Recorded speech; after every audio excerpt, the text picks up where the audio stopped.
का रे का बुझला आज राउर खातिर कोनो दाम ना लगी भलो ही जो बनावा पछुड़िया चली सुना दम होखे त लूटला बहार हई जवानी के छतले सुन लगा दे बुझा हिराने के पावर तू शोभा बढ़ा दो दलानी के तना चहिला के हो पातर कमरिया झूलनिया गढ़ा दे सोना चानी के सच हाँ हो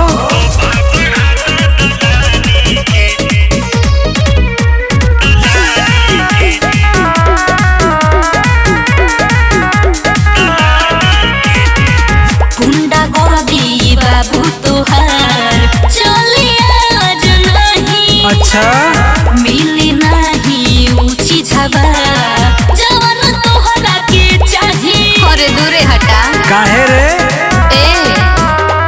हल्का में मतला जाने हिरान के रात भर नचाई बाजू तोहरा के बांध के देतानी मौका मारेला न चौका बन जा तू खब ये हरानी के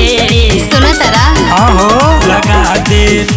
लगा दे बुया हिराने के पावर तू शोभा बढ़ा दलानी के तना चहिला के हो पातर कमरिया झूलनिया गढ़ा दे सोना चानी के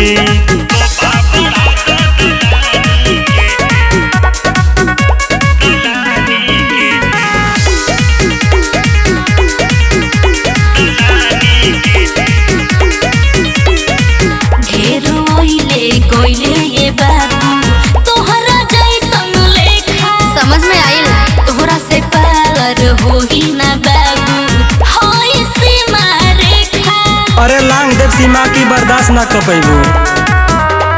तू हिरान के जान हाउ हो काहे करेलू गोरी इतना गुमान हो अविनाश रवि बुझा हई हमरा परेशानी के काहे नहीं खा बुझत लगा दे बुया हिराने के पावर तू शोभा बढ़ा दलानी के तना चहिला के हो पातर कमरिया झूलनिया गढ़ा दे सोना चानी के अरे तहरे में दम बा गर्दा उड़ी रे।